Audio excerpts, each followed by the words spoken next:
we would have our dealer meetings, and I would always pray right before the meal at the dealer meetings, every single meal. And people would come up and say, hey, I really appreciated you doing that. Or why do you pray at the meetings? And it gives you that opportunity. A funny story, we had a dealer VIP meeting, and we brought in, I want to say 15 or 20 dealers from all over the country. And we were going to have dinner that night. And this just goes to show you how people listen to you. But our vice president of marketing, sales and marketing, had gone to the restroom.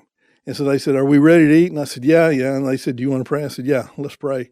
And somebody said, well, Eric's not here. I said, that's all right. He's an atheist. Let's go ahead and pray. And so he's Lutheran, but he came back to the table, and he sat down at his table, and all the guys at the table were saying, how long have you been an atheist? Really? He's like, what happened? He had no idea. That's exactly what he said, Craig. What did Jack say? What did Jack do to me? Welcome to the Disciple Making Leader Podcast, your resource for exploring the world of disciple making and leadership within the church. Discover Jesus' strategy for raising up leaders, growing the church, and multiplying a movement. Let's jump into today's episode and explore the power of a disciple making leader. Welcome to another episode of the Disciple Making Leader Podcast. I'm your host today, Ben Borgman, and as always, Pastor Craig Etheredge is on the call with us today. Hey, Brother Ben, how are you? I'm doing great. We are in the podcast room. We're taking a little break. We had a little thing called summer. Yeah. And so you're looking all tan. Look at Craig's like up a half a skin tone. This body does not tan, Ben. It is what it is. It doesn't tan. I can't get in the sun or I would combust or something. You were in Puerto Rico all week. He comes back. We went for a training. He stayed after with him and Liz, his wife, and to take a little time off. And he comes back. He's like, am I tan? No. Okay, you're not. Sorry. I hid under the umbrella the whole time. There you go. Hey, there's safety first. That's right. That's right. Safety first. And so it's great to be back on today. We've had, again, busy summer, but ready to get back to it. I've sent my son off to college last week, so it's been an emotional summer, but man, we are ready to get back in the podcast room today and ready to have some fun. Yeah. We're already kind of enjoying having a little conversation today with our guest, Mr. Jack Springer. Let's go. Good morning. How are you, sir? I'm great. Glad to be here. Thank you. Yeah, so Jack is a member of our board, number one. He's also a church member here at Cross Creek, and the most important part, the reason why he's on here, is he is a disciple-making leader. Yeah. And so we're going to have a conversation with Jack today, just really highlighting, like we've done with a few other people in this previous episodes in this season, is just really highlighting disciple-making leaders in action. Because, Craig, I know you tell pastors and leaders all the time, you need disciple-making leaders at every level of your church, whether that is somebody holding a door, a parking lot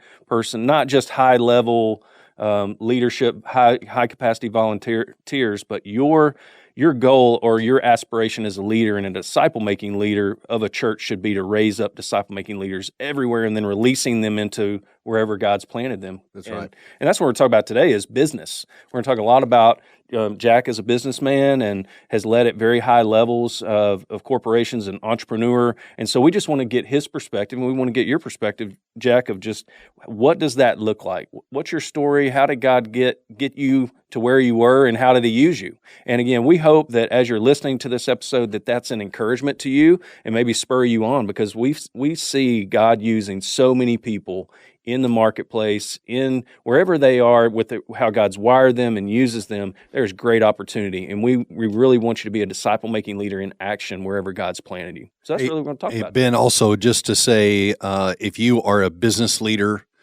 right now, then we hope that this inspires you to be a disciple-making leader in the workspace and to stretch your thinking about what does that mean and how you work alongside your pastor and your church to advance the kingdom. And if you're a pastor listening, then this should encourage you to look for these disciple-making leaders that are in the workspace and how can you come alongside them and cooperate together. So we hope that on both sides of that there's a lot of encouragement going around today. Yeah, and shameless plug for a future episode. We're going to bring Jack back in, and we're going to talk super tactical aspects of doing just that. And so just look out for more of that release in a few weeks after this episode. So if you're listening to this one, stay tuned for more from Jack and just really practically engaging your workplace. But right now, we just want to get to know you, Jack. We want the listeners to really hear how God's wired you, how God's placed you, and how He's used you throughout the years in business. So, Jack, just tell us a little bit. Again, let's start with who you are, family, maybe some spiritual background type stuff. Yeah, I'll go all the way back to the beginning. I grew up in West Texas, in Odessa, Texas. Amen. I know Plainview, right? Hey, that's right. Where everything is in plain view, Jack. That's how it got its name. Odessa as well. A few mesquite trees block it occasionally, but I spent the first 24 years of my life there. My parents went to church. They were Christians, so I was raised in church, and my sister and I were always in church, Sunday morning, Sunday night, Wednesday night. And, back then, I've always played a lot of sports. Back then, it's totally different than today. They play ball on Wednesday night. They play ball on Sunday. Yeah. But back when I guess it tells you how old I am, but back then, we took Wednesday night off. We took Sundays off, et cetera. Mm-hmm.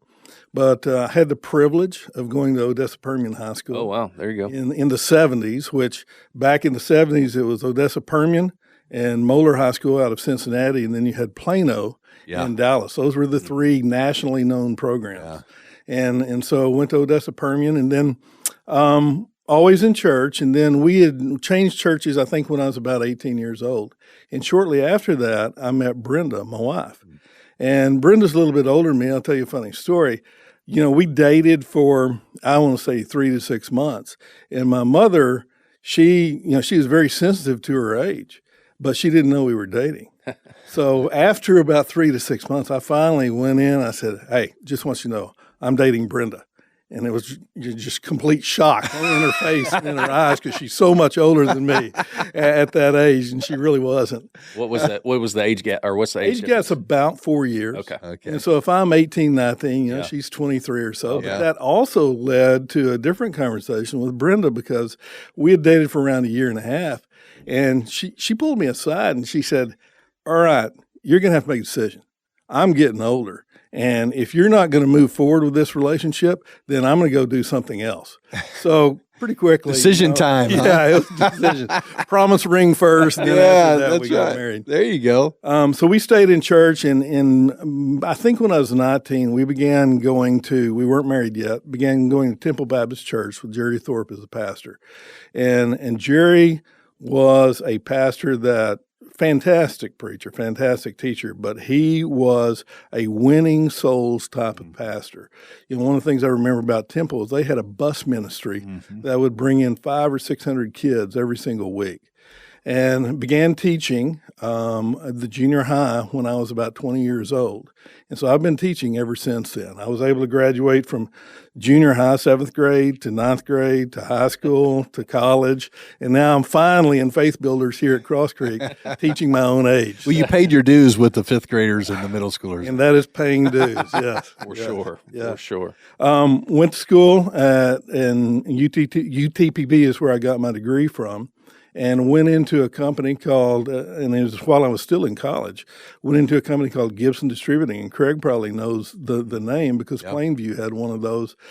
In Odessa, it was a little bit different. There were, I think, 10 locations, all about 100 to 150,000 square feet. And the way I like to portray it is it was a precursor to the Walmart. Yeah. I mean, it had everything, groceries, hard lines, soft lines. And I began as purchasing manager, and 3-4 years later, after I'd graduated, I was the controller. And then in 1985, we moved to Fort Worth, and I became the controller and then eventually the CFO at Monig's Department Stores. And so the first 15 years of my life I spent in industry, and then after that I went into consulting, and I'll talk about that in a minute. But Brenda and I had 2 children. We had Sean and we had Craig. And then Sean today, they both live around here. Sean is a cyber detective for the city of Fort Worth. Oh, wow. And Craig's never married, and he just lives around here and works. And then Sean has had 3 boys. And you were talking about earlier your child going off to college. So I have a junior in college, and then yesterday our middle grandchild went to East Texas Baptist University. Oh, okay. And then the third one went into high school. So age is coming quick. Yeah, it really is. faster than you think, right? It is. So we raised our kids in church. They've accepted Christ, and our grandchildren have accepted Christ. And one of the things that I did, and I think that when you talk about discipleship, and you can talk about it from a business standpoint or church, but it's also family. Mm-hmm. So when each of my boys reached the age of 13, it was kind of like that age, you're going into that teenage years. I spent 30 days for each of them, and each day I would write about a subject. And a lot of it had to do with their spiritual condition and what they do as they grow up. And so trying to, even at that age, to disciple them and challenge them to read that every few years, just to stay on top of what God wants for them. So then I guess in about right around the turn of the century, I went into consulting, left the CFO position, went into consulting. And with a couple of guys, we formed our own partnership and began going into companies. Initially, it was to take a company to the next level. So we might go in as the interim CEO or as the interim chief reorganization officer and try to go from, say, $1 billion to $1.5 billion. But right after the turn of the century, it became more of a turnaround. Mm. And it literally flipped from 90%, 10% building businesses up and turn around to 90% becoming the turnaround side. And so you're in a lot of businesses normally for a period of a year to 3 or 4 years, and then you move on. So you're touching a lot of people. You're meeting a lot of people. One of the businesses that I went into, and I was CEO there for 3 years, was Diamondback Tactical. And when you talk about an area that is just, is fertile, I guess the best way to put it, we Diamondback Tactical made body armor and sold to just about everything you can think of, ATF, FBI, special ops, all of that. And what we would do is we would hire these special ops people. And if you've been in the military for any period of time, you realize that it's kind of socialistic. They provide your meals, they provide your housing. So these guys come out of the military and begin working for a company. And the very first conversation is always a hilarious conversation. You start talking about the compensation, and you're going to get this base of this amount, and then for every contract you sign, you'll get 2%. So they start calculating on a $20 million contract, right. 2%. Is this for the first month? No, this is for the life of the contract. So to watch them convert to capitalism is a really funny thing. You got to see that conversion right there. You can see it in front of them. Their eyes lit up. If they can do math, they convert. Yeah. So, but, a lot of those guys, these are tough guys, but many of them are suffering from PTSD or they're suffering from guilt. And so it's a natural arena to have a conversation about Christ at the proper time. And so I did that working in consulting in my own consulting company for a number of years. And then in 2009, I went to Malibu Boats. Yeah, and that's my son. You're one of my son's favorite people just because of that. He's the CEO of Malibu Boats. My son thinks he's like he's missed his calling to be a pro surfer. We sold our boat a few years ago, and he's like, I could have been a pro. I'm like, no, son, I don't think you would. You used to have to have the ocean to surf, right? Yeah. Now all you need is a boat. I mean, you talk about. These things it's wild. It's wild. I'm sure you saw it all as you were helped kind of turn around Malibu into one of the top 3 brands in America now. Anyway, go ahead. In 2012, we came out with Surfgate, which by the time I had left Malibu, we were licensing the IP to over 20 other marine companies. Wow. And so that was what allowed the surfing. You're talking about a 5-foot wave, 20-foot back. So it's fun, especially for us old guys. It's easier on your knees. It doesn't hurt when you fall as bad. You can talk to the people in the boat. You go slow. That's exactly right. It's kind of it makes you feel a little younger. Kind of like pickleball. Yeah, kind of. Yeah. Here's the way I describe it. If you're a skier, you're going 34 miles an hour. And if you don't have a good driver, you're drinking about 3 gallons of water. If you're a wakeboarder, you're getting air, you're doing jumps, you're tearing up your knees, and you're going about 24 miles an hour. With surfing, you're about 11.2 miles an hour, and when you fall, it's like slipping into butter. Yeah. Who doesn't want to do that? That's right. It is. It's addictive. It's a great sport. I'm glad it got invented. So yeah. All right. So once you got into Malibu, what was that? So Kind of story when like? I got into Malibu in 2009, it was right after the Great Recession and the banking crisis. And so you had the Great Recession or actually it was still going on, and Malibu was at a low. I mean, if you look at Marine, somebody doesn't need to buy a $100,000 boat. It is a product that you buy if you can and if you want to. And so the market was down about 70%. And I made a decision to leave my partnership and join Malibu. I saw a lot of opportunity. And it turned out to be a good, godly decision, prayed about it a lot, but went into Malibu and we started that growth. I think when I got to Malibu, the first year we did $68 million. And then we did $1.5 billion in 2024, 2023. And so in 2014, we went public.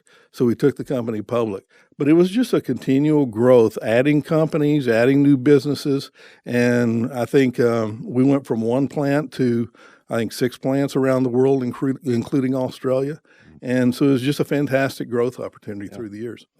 So I mean, it's always great to sit down and talk to you and listen how God used you and wired you to create this growth in business and all that. But I know your heart. I know you're looking deeper than that, and you want your life to matter for more than that. You want a kingdom ROI that to just as you're doing business. So maybe tell us, tell us a story of God using you or using business and using you in that to really either gospel conversations, really invest in people for kingdom purposes. Yeah, a couple of stories. I think, there are many ways to reach people if you're in the business workplace. And it can be done through just talking to people, getting to know people, but also when they're hurting, when they're in the middle of something. And at Malibu, we had a director of customer service and warranty. He didn't report to me. He was actually 2 levels down. And he came into my office one day and he said, I need to talk to you. I said, okay. And he said, I think I'm probably going to need to leave Malibu. I think you're probably going to make me leave Malibu. But he had come very close to having an affair with one of his employees. And I mean, his marriage was on the rocks, and he just knew that coming out with this, that he would be terminated. And I said, well, I'll tell you what, before we make any decisions at all, let me talk to you first about your relationship with your wife, your relationship with God. And so we did that for a while. And then I said, I want you to go to the person you report to, and I want you to tell them what you told me. And then we'll get together and we'll come back and let you know what's going to happen. And so he did that.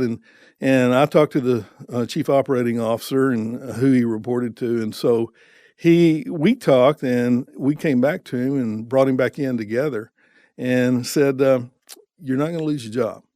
He said, really? He said, I just knew I was going to lose my job. I said, no, you're not going to lose your job. But this needs to be a demarcation point in your life. You need to search God. You need to restore the relationship with your wife. And he did.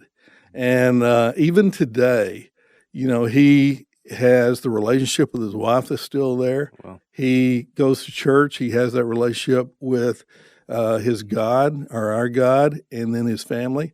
And each November, he's one of the people that I invite to my ranch to go hunting. Mm-hmm. So it's been a relationship that's been fantastic through the years. And it started with something that I could have thrown away a life.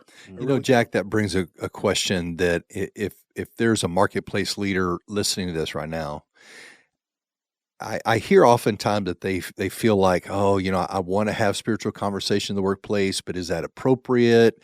Am I putting people in an awkward situation? How do I balance that? Can you speak to that? Because I think that's very common. Yeah, and I understand where they're coming from, but at the end of the day, what we have to do is listen to God's voice. I believe that there are providential appointments that he gives me. And I need to be listening. And you need to watch the person and see how they're reacting too. But if you're led to have that conversation, or if a circumstance pops up that leads you into that direction, don't shy away from it. You can still have that business relationship, but have that personal relationship as well. And I think that's really important, to be listening to what God is telling you to do in the conversation that you need to have. Yeah. Did you, in this example that you just gave, you said this man was not reporting directly to you, so he was a couple levels down. Was there a gut check for you, like, well, I don't want to, leverage my influence as a CEO here, or you just said, hey, God's given me an opportunity that He's clearly in crisis. I just want to meet Him where He's at. Well, fortunately, the COO was a Christian as well. And so when we had the conversation about it, we were on the same page. I haven't really thought about it. If he would have said, no, he needs to go and been adamant about it, I think we would have had a longer, deeper conversation, but I don't know what the end result would have been. Yeah. But it was I think it was a God thing. God had His hand on it. You're looking at a person that can either be thrown away, and I've seen this a lot. People throw people away versus investing the time and investing themselves into that person. Yeah, yeah. Another example that I would give you, talking about the different ways that you can talk to people about Christ, is by taking a stand. And so back at Diamondback, I know for a couple of years, we had tried to get the San Francisco SWAT department as a customer. And because they're one of the preeminent SWAT departments, at least back in 2007, that you could imagine. So we'd worked very hard to get them to be a customer. And we finally won the contract, so to speak. And so they sent the contract, and somebody brought it in to me. They said, you have to sign this. I said, well, why do I have to sign it? This is kind of irregular. Why am I having to sign it? They said, they want you to read it and sign it. So I go, okay. So I start reading the contract. And one of the requirements in the contract is that 10% of our workforce had to be gay or lesbian. And so I read that and said, not signing it. This is not going to happen. So we had a number of conversations and had a lot of people, because they had worked so hard for that, they came in, how can we walk away from this contract? How can we walk away? That led to a lot of conversations about what's right, what's spiritual, what's the right thing for this company. And so those types of conversations, even with those guys that had previously been, special ops or whatever, they were very strong conversations that started them potentially on a path, and many of them did reach a path where they started going to church. Wow. I bet you that took a lot of courage to say no to that. It did, because we did work hard, and it was a lucrative contract. But, in business, you have to make decisions that are ultimately going to be best for your company and best for your people. And sometimes you have to take that stand. But what I would encourage people is that when you take a stand, people are watching. And the thing that I don't think that we as business leaders can ever forget is that there's someone always watching us and seeing how we're going to do. I'm the type of person that you can talk a lot, you can say a lot, but it really doesn't mean a lot to me unless I can observe it and see that you're actually living what you're talking. And so I think that's important as a business leader. Yeah. When you had that situation or that contract, did you speak to the leader on the other side about it, or was it just denial? It was very cut and dried. I mean, San Francisco, you can imagine it was going to be their way or the highway. Right. Yeah. As you talk about that can be encouraging, or that can be really, there's a lot of weight to that, right? Because people are watching. But I think it is an opportunity that, hey, this isn't a one-time conversation I'm having with people to impact their life. I'm actually getting to live in front of them. They're getting to watch. Do I lead with integrity? Do my words match my actions? And I think over the long haul, that's really what helps go deeper to right to people's heart and have those conversations, maybe with some of these things that are hot button issues and, that people argue on Facebook and Instagram about. But I think that when you get in a personal relationship, they see your integrity, they know where you're coming from, they know you, then they'll actually listen to those things better too. Absolutely. And that goes back to they need to see you live that life, not just talk about it. Yeah.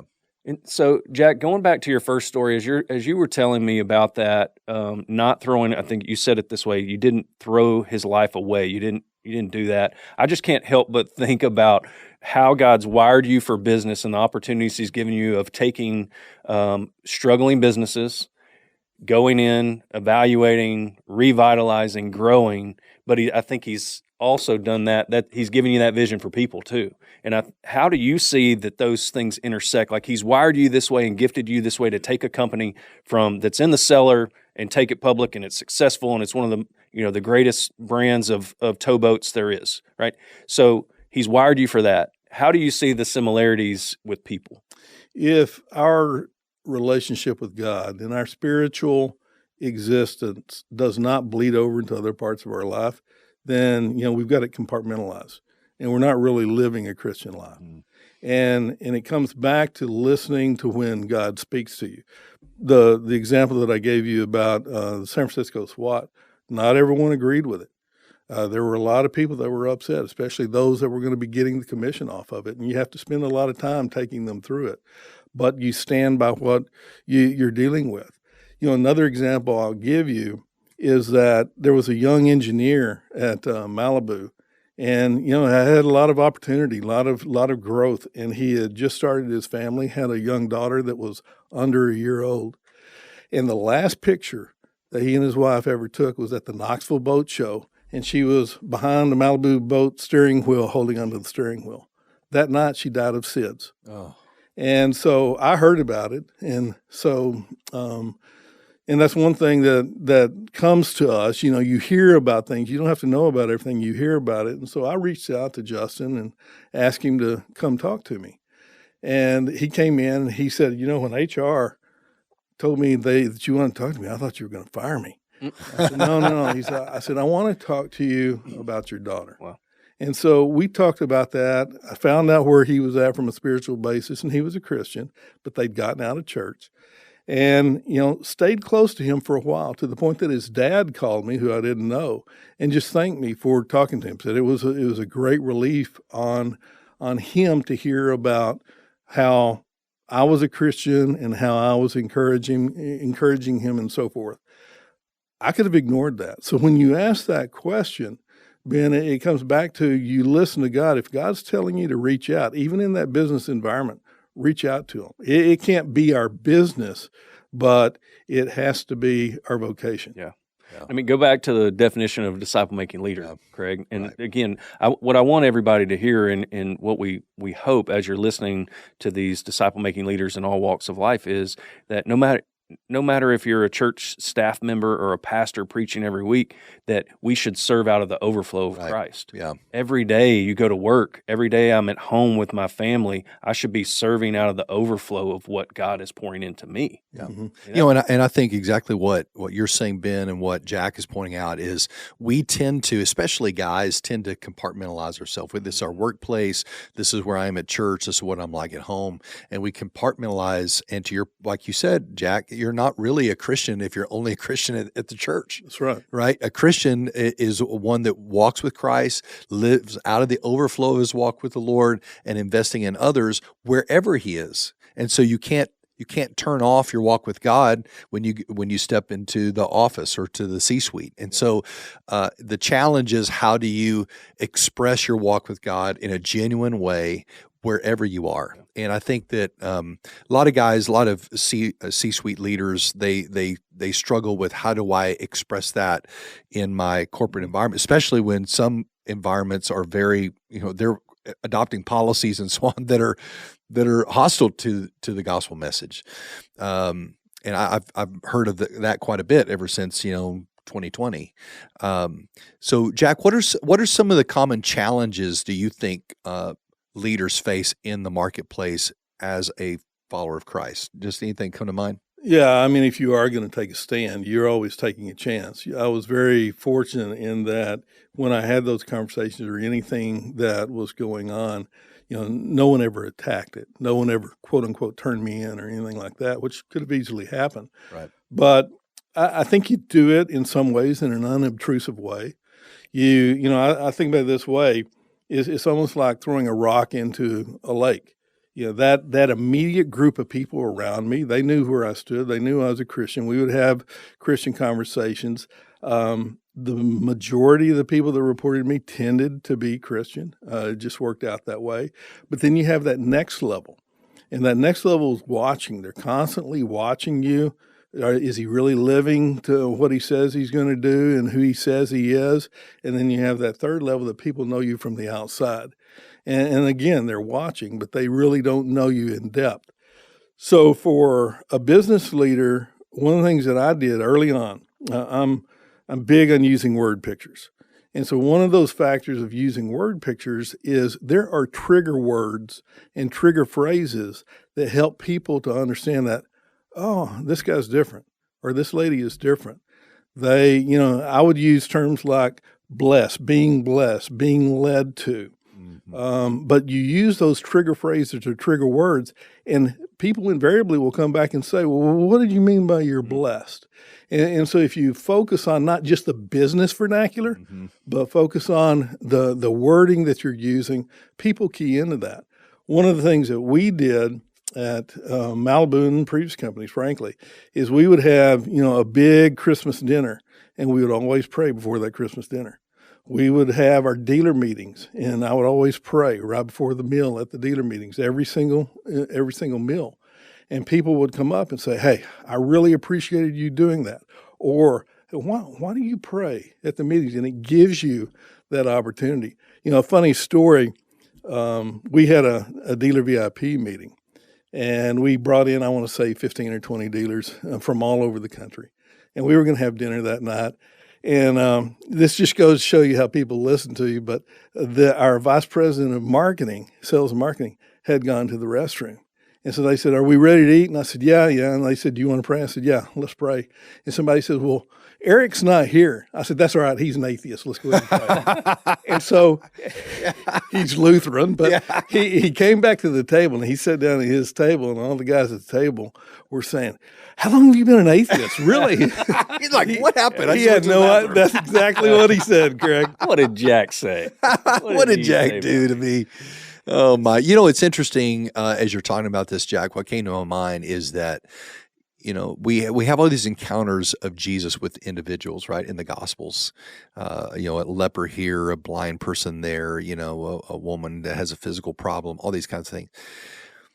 And none of those were on his agenda at the beginning of the day. He was headed where he was headed, and there were all these opportunities that came to him. And that's not unlike a business leader. You're going to get up, you're going to have your agenda for the day. You got your series of meetings you're going to, you got decisions you have to make, you have confrontations or challenges, problems you're having to deal with. But at the same time, you have all these interruptions that are really divine interruptions. There are these times when you're bumping up against people that have a crisis, that have a problem, and that's the opportunity you have to say, Lord, how do I show them you in this conversation? And so in some ways, it kind of takes the pressure off, right? Because you're just like, okay, I just need to walk with the Lord throughout this day. Lord, use me. Lord, show me. Lord, bring me the people across my path that I need to encounter with. And then I just go about my day, but I'm aware of these conversations and aware of opportunities. And the Holy Spirit's really good to, hey, this is it. The Holy Spirit's really good to point out, hey, say something to him. And then you have an ability. That's nothing different than what Jesus did. And then we have a choice. We either say something or we don't. That's right. But I thought about that before this morning, Craig, and that's exactly right. I always had an open door policy. And one of the reasons is I wanted to be accessible, but I wanted to be accessible for whatever. I am an A personality. I'll be the first to admit that. And so I could very easily say, I'm going to get all of these things done today, and I'm not leaving until they're done. And no one or nothing should get in my way because I'm going to get that done. But if I do that, I'm going to miss some opportunities to have conversation. Maybe they're not even about Christ, but just encouraging somebody. Right. And so being open, or somebody could walk into my office and I've got all this on my mind and this to-do list that I have to get done. Well, Ben, you have 5 minutes. What's on your mind? Well, you're going to be willing to share after that, right? Nothing. Don't worry about it. Yeah, super limiting. I just love it's all about a mindset. It's starting your day, walking with God, but then, hey, I'm walking into an opportunity. I have an intentional mindset. I'm creating space but I'm just anticipating God to move through this opportunity. So, Jack, I might just jump in here and say that's not unlike what pastors do. A lot of our listeners are pastors. You have your agendas, you have your series of meetings, you have problems you have to deal with, you have all that kind of thing, and we can ignore opportunities too. And so there's a lot of similarity in that. In how do you, as a leader, no matter what you're leading, whether it's in church or in the marketplace, how are you being open to these interruptions? Not see them as problems, but see them as opportunities, and asking the Lord to speak through you. I think that's a wonderful thing. And plus, Jack, in a church setting, you're dealing a lot with church people, obviously. But in the marketplace, you're dealing with people, some never attend a church anywhere. Right. And so you may be the only real Christian they ever run across or have an encounter to meet. And so to me, that there's great opportunity. There can be a little bit of, wow, there's some weight to that, but at the same time, you're kind of shepherding your people. There's a good book called The Way of the Shepherd that's a management leader book, and it's written by guys in the marketplace, where he basically says, you lead like a shepherd leads. You know your people, you care for them, you set direction. It's all the real good management stuff, but it's with this idea of shepherding. And just as I hear you talk, you kind of see yourself as, man, I'm shepherding these people. My employees. I mean, I'm responsible for them. I'm responsible for how I lead the company. I'm responsible. They have families to take care of. And the great leaders I know, they really take ownership of that. I'm making decisions that impact my employees, impact our company, and I want to shepherd all those opportunities really well. And that's a different mindset, right? As a shepherding mindset of your company and your people. That leads you into caring for them, being open to them, looking for opportunities, as opposed to, well, I'm just running this and it's all about me. That's right. It becomes all about the money. That's right. And, my view is that if you're a business leader, in the case of Malibu, we had over 3,000 people, and, every decision that was made affected the lives of 3,000 people. Yeah. And then you expand that beyond their families, you're talking 10,000 people, and they didn't have a say in it. Yeah. So you better be making good decisions. You better be making the right decisions, but also you need to be open to talking to people as they need to talk to you. Yeah, that's so good. Patrick Lencioni wrote a book called The Motive, and he talks about kind of this fictitious, if you're reading his books, he's always got this fictitious company, and he has these two people that ascend to the CEO seat. He said one of them gets to the seat and feels like he earned that. He deserved it because of all the work that he put in to climb the ladder to get there. Mm-hmm.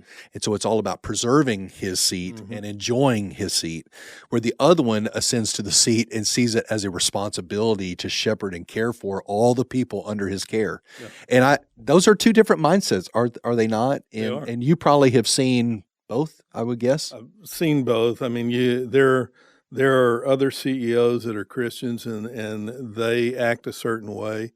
And then you have CEOs that are about protecting what they've been able to garner for themselves and stay in that role no matter what. And they'll run over anybody to do it. Yeah. One of the things that we would always talk about is, it had various mantras. Each year I would come up with a mantra that we had lived by. But one that stuck throughout the years is, and said it many, many times, God first, family second, Malibu third, or God first, family second, if it were another company third. Right.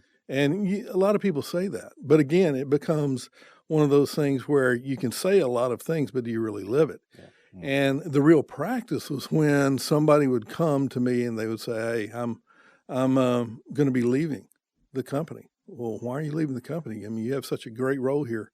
If their magic words were, this is what's best for my family, or this is what God is leading me to do, I would just back off immediately and say, okay, I'm going to go with that. Because it's easy to say, yeah, God first, or in your family second, and then say, no, you need to stay at Malibu no matter what. Yeah. And so you have to be sensitive to that and you have to live it. Yeah, that's so good. So as we wrap up, Jack, one last thought I'd like you to kind of leave us with is, who impacted you the most in this realm of really, as Craig kind of put it, this shepherd mentality from a business perspective of really owning that opportunity? Was there a person along the way that really impacted you in that way? I would point to one is Christ himself. Mm-hmm. I mean, I would probably say from a mentoring standpoint, in my early 20s, I started praying for wisdom. Wisdom was something that I prayed for every single day. And through that prayer and through Christ giving me wisdom, I would say that he mentored me in that way. But the person here on earth is my best friend. We've been friends since I was 14. And, we went to church together for a while. They stayed in Odessa, and now they're around here. But Johnny is a guy that was always encouraging. He was always prompting me to do things differently, and had a tremendous amount of confidence in me, and always a strong Christian. And so watching him helped me, just not even by what he said, some of what he said, but by watching him, it also helped me to become better at disciple making. Yeah. And I think we can all probably go around and share people that have done that in our life. But I just want to, hopefully you as a listener, I want you to really take that to heart, that you're not only tasked with leading your family, what you have to do during the day, but who could you be an encouragement to? Not only shepherd your company, shepherd those immediate people, but who could you encourage to be a shepherd as well? Yeah, and I just would encourage our listeners today to, why not start every day for the next week just saying, Lord, here's my agenda, but I want you to fill me with your Spirit and make me open to seeing these interruptions as opportunities. Wherever I'm sitting at, if I'm leading a church or I'm leading a company, to be open to those encounters. Right. Yeah. And that's where it starts. He gives us that heart of a shepherd, because he is the one true shepherd, and he gives us that heart. It's nothing we can manufacture on our own. We can have good business principles, but that true heart for people comes from Christ. So Jack, thank you for encouraging us today. I appreciate your wisdom. I appreciate your heart. I appreciate the time that you give our board and the help you are to me personally and leading. And hey, we're adding staff. We're thinking about budget changes. Man, I have a wealth of knowledge right in front of me that I can always call, say, hey, let's go grab lunch, and you can kind of run things by you. And I really appreciate that. Appreciate the opportunity to be here. Yeah, thank you, Jack. Thank you. And so listeners out there, again, thank you for tuning in. We appreciate you. If you want to connect with us and just learn more how to be a disciple-making leader, or need encouragement as a pastor of what does this look like to do in your church, or how do you equip disciple-making leaders in your church, we would love to help. So just contact us at disciplefirst.com. We'll have links in the show notes for that, and we just really appreciate you listening today. Thank you for listening to the Disciple Making Leader podcast, brought to you by Disciple First. We hope today's episode has been both helpful and challenging in your journey to becoming a disciple-making leader. Don't forget to hit the subscribe button to make sure you hear the next episode. And if you have a moment, we'd love to hear your thoughts. Leave a review and share this podcast with your friends. Until next time, keep making Jesus the model for your life and ministry.